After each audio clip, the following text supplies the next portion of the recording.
So the Malfy range of flavoured gins seems to be becoming super popular absolutely everywhere. But does it really live up to the hype? Is it any good? And which one actually tastes the best? Well, you're about to find out, and we're starting right now. G'day folks, for those of you new here, my name is Tim and welcome to Tim and Tonic, where we discover the world's best gins and how to drink them. So the Malfy Gin range is made at a distillery right up in the north of Italy, just outside of Turin. We've got 3 of their flavoured gins here. I believe there's also another one which is a more traditional style of gin, but we're not talking about that one today, only the flavoured gins. Now, I'm not even going to attempt to pronounce the Italian versions of these names, but essentially we have a lemon gin, a blood orange gin, and a pink grapefruit gin. If I'm not mistaken, I'm pretty sure the lemon one was the first one to come out in the range, and that's what inspired everything. The name Malfy comes from the Amalfi Coast, which is super famous for growing lemons. Now, I don't think all the citrus strictly comes from the Amalfi Coast, but that was just their source of inspiration. But they do all include citrus, which has been grown in Italy. Now, I'm not gonna bang on too much about these. I think in this case, we should just let the flavor speak for itself. So let's start with the original and go with the Malfy Lemon Gin. So the lemon version of Malfy Gin, let's see what it's all about.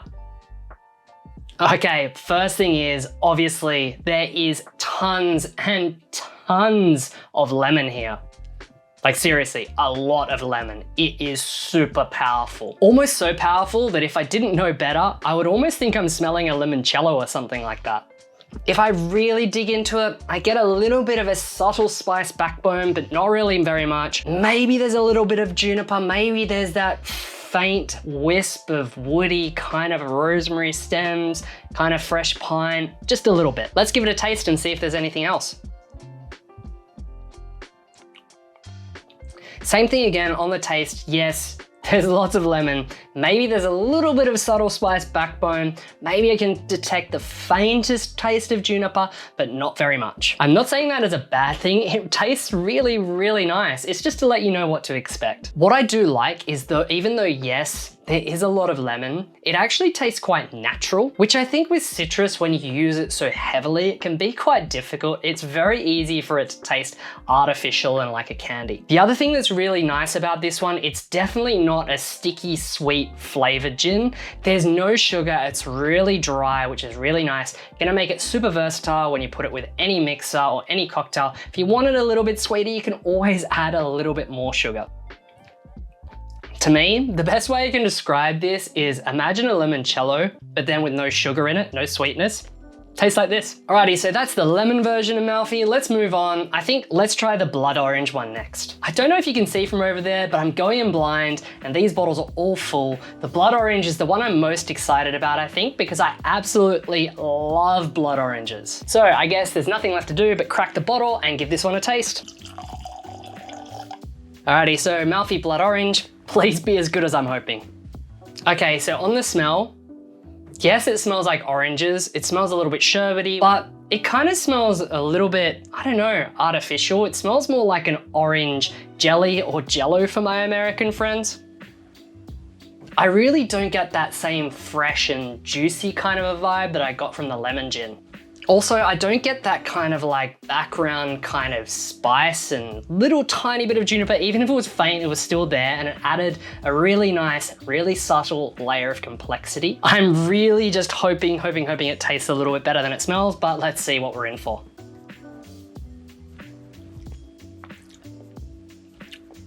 Oh man, honestly, I was hoping that, you know, based on the smell, it's gonna taste a little better. And the smell, it was fine. It wasn't amazing, but it was fine. And I taste it and it just falls really flat. Like the orange almost disappears a little bit. I get a general kind of alcohol taste to it, but I don't know. Let's try again, maybe, I don't know. We'll give it a second shot.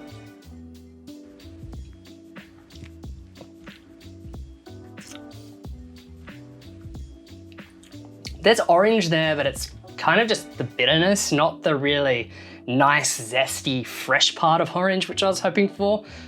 Man, I'm a little bit disappointed by this one. I really thought, based upon that lemon flavored gin, I was really hoping for something really special. I absolutely love blood oranges. Nothing better than when they're in season, using them in cocktails or just eating them as is, but it's just a little bit boring. I don't know, maybe when you get it in cocktails and you add some sugar and acidity, it'll really bring out that blood orange flavor. I'll have to play around with it, but just drinking it like this, and I think if you drink it as a gin and tonic, you're not gonna get that blood orange hit that you're hoping for. And at the same time, you're not gonna get that gin hit you're hoping for either. So all in all, it's not bad. There's nothing completely wrong with it. I just think they could have done so much better, and the lemon one in comparison just blows it out of the water. So far, we've had one hit, one miss. Guys, if you've tried these 3 gins before, let me know down in the comments what you think of the 3 of them, and also which one's your personal favorite. Alrighty guys, so pink grapefruit, another flavor that I love. Let's crack it open. Let's see if we're onto a winner. The thing that's kind of odd about this one is, I mean, it smells really nice actually, but it's kind of odd in a way. Like that pink grapefruit peel has become really, really concentrated, and it almost smells a little bit green and grassy. It's kind of like, I don't know, like nettles or something. I can't quite put my finger on it.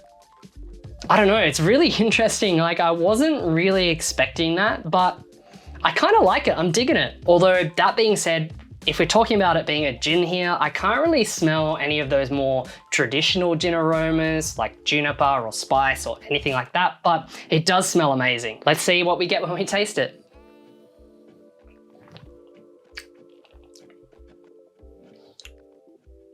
Oh wow, the grapefruit actually really kind of opens up when you taste it. It becomes more juicy. You get a tiny, tiny bit of bitterness, but really pleasantly so. It's kind of well balanced. The grapefruit here, they've really captured it quite well actually.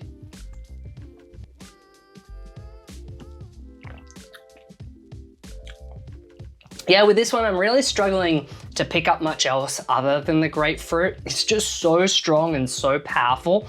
I mean, grapefruit as a flavor, it is really powerful. You know, it's got that kind of sweet, bitter, acidic kind of combination. But it's really nice. If you love grapefruit, you're gonna absolutely love this gin. But it's that nose, I just keep going back to it. I really am enjoying the smell of this. It tastes great too, so I can't fault this one. Alrighty, so we've tasted all 3, so now it's time to talk about the final verdict and all the hard and fast facts you need to know about these 3 gins. In terms of the basics, it's pretty easy because all these 3 gins are more or less the same. So they all come in 700ml bottles, they're all 41% alcohol, and depending on where you are in the world, here in Australia, they come in usually just under $60 Australian, or if you're in the UK or the US, around $30 or £30. Now, if you ask me to rank these 3, I think it's pretty obvious that the blood orange one, I do not recommend it. I really don't think it's that great. And for 60 bucks, you can probably pick up something that's much better than this. The other 2, it's a little bit more tricky because yes, I do think they're both worth the price, but they've both got different qualities that I really like about it. I think in terms of uniqueness and being super interesting, the pink grapefruit will win it for me. But if I'm judging it against it being a more kind of actually a gin where there's a little bit of spice and you can taste a little bit of the botanicals, then probably the lemon comes out on top because I actually get those qualities even if they're subtle. So I'm gonna have to call this one a tie. Pick it based on your preference. If you want something that actually tastes a little bit more like gin, go with the lemon one. If you want something that's super unique, super interesting, and you absolutely love grapefruit, go for this pink grapefruit one. Now, all that being said, maybe this is a little bit controversial, but the definition of gin all comes down to the inclusion of juniper. And in most countries, juniper should be also the strongest tasting flavor in gin for it to be called gin. Do I think that these gins fit that bill? Probably not. Juniper is definitely not the most strongest tasting thing here. So should these be called gin or not? Well, I'll leave that for you to decide, but I'm on the fence here a little bit. But still, those 2 that I said, they're super tasty, super delicious. You really won't be disappointed if you buy a bottle unless you're expecting like a London Dry juniper hit. And by that, I mean, you know, if you compare it to a Tanqueray, a Bombay Sapphire, or a Beefeater, those traditional ones, it really tastes so far away from that. If you enjoyed this review of the 3 Malfy gins, there's plenty more where that came from. Click through the playlist that's popping up here right now to check out all the other reviews that I have on the channel. Also, don't forget to hit subscribe just here so you don't miss out on any new reviews as they come out. Guys, I'll see you next time.